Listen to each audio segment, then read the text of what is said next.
Panorama group, जो सोचता है वो करता है। आपके अपने सपनों का आशियाना।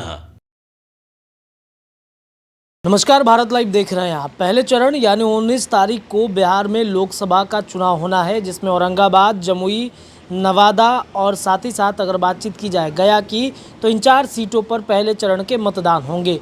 पहले चरण के मतदान के लिए सभी उम्मीदवारों ने अपने नामांकन दाखिल कर दिए हैं और अब उस रण क्षेत्र में हैं जहां पर जनता के बीच जाकर उनकी समस्याओं और से अवगत होना या फिर जो कमियां रह गई हैं 4 सालों में, 5 सालों में, उस कमियों को पूरा करने का वादा सांसद जो हैं वो निभा रहे हैं।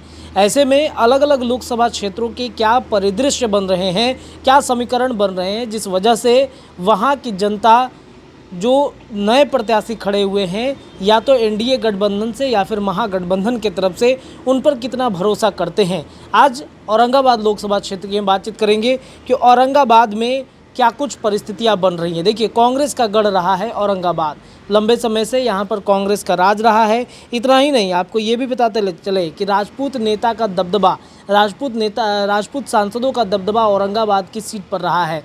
तो ऐसे में इस बार जो या तो एनडीए गठबंधन से, भारतीय जनता पार्टी की तरफ से जो औरंगाबाद में कैंडिडेट दिए गए हैं, या फिर अगर बातचीत की जाए राजद की तरफ से जो कैंडिडेट दिए गए हैं, तो कौन कितना भारी पड़ सकता है जातीय समीकरण के अनुसार, आज हम आपको औरंगाबाद सीट का पूरा समीकरण समझाने जा रहे हैं।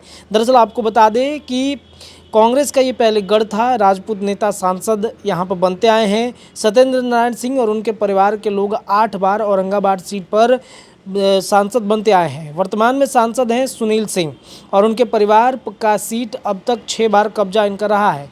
इस बार भी भारतीय जनता पार्टी ने उन पर भरोसा जताया है। पिछले चुनाव में उन्होंने हम पार्टी के उपेंद्र प्रसाद को हराया था।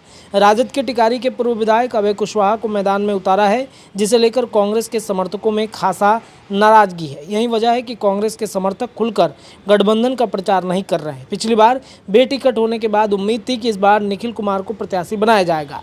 वे लगातार जनसंपर्क भी कर रहे थे, लेकिन इस बार भी उन्हें निराशा हाथ लगी है।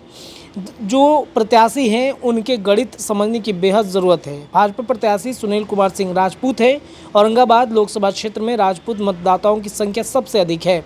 राजपूत की अगर बातचीत की जाए तो यहाँ पर सबसे अधिक तादाद में है। उसके बाद भूमिहार आते हैं, ब्राह्मण आते हैं, वैश्य आते हैं, कायस्थ आते हैं। कायस्थ 1% है, राजपूत 16%, भूमिहार 6%, ब्राह्मण 3%, 4% वैश्य हैं, 3% पासवान हैं।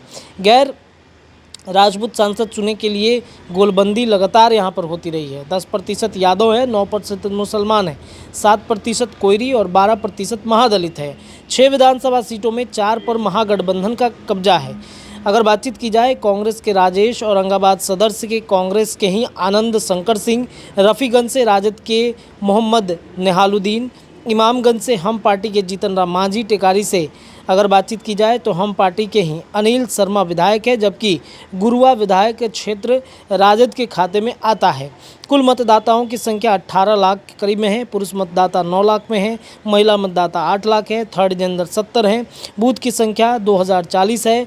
पिछले चुनाव की स्थिति अगर सुनील कुमार सिंह की बातचीत की जाए तो 4,27,000 वोट इनको मिले थे। वहीं उपेंद्र प्रसाद को 3,57,000 मिले थे, यानी कि 7,000 के करीब में इन दोनों का अंतर रहा है। तो इस बार जो वहाँ पर प्रतिद्वंदी हैं वो कितना टक्कर देंगे, ये तो जातीय समीकरण के अनुसार ही हो पाएगा। हालांकि राजद के तरफ से ये सीट चले जाने के वजह से कांग्रेस के इस गढ़ में खासा नाराज़गी कांग्रेस के समर्थकों में दिख रही है। ऐसे में सीधा स्पष्ट है कि कांग्रेस के अगर जो साथी हैं वो राजद का, महागठबंधन का समर्थन नहीं करते हैं, तो सीधा एक मुश्त वोट सुनील कुमार सिंह को पड़ता हुआ दिख रहा है। यानी कि एनडीए गठबंधन में कहीं ना कहीं इस सीट को लेकर जीत सुनिश्चित दिख रही है। फिलहाल औरंगाबाद सीट पर इतना ही। 4 लोकसभा सीटों में अन्य सीटों पर भी चर्चाएं हम लगातार करते रहेंगे। जुड़े रहिए भारत लाइव के साथ। धन्यवाद। पनोरमा ग्रुप, जो सोचता है वो करता है। अगर ये वीडियो पसंद आई और वह बिहार के राजनीति और बिहारियत से सरोकार रखेनी तो सब्सक्राइब बटन दबा के चैनल के सब्सक्राइब कर ली। ओजे एगो घंटी बा, ओकरा बटन दबा देला से कुल सटीक और मारक खबर रुआ मुफ्त में मिल जाई। अगर रुआ पत्रकारिता के हमनी के नया प्रयोग में सहयोग कर चाहतानी तो ज्वाइन बटन दबा दी। पेटीएम नंबर नोट कर ली 9386816700। धन्यवाद।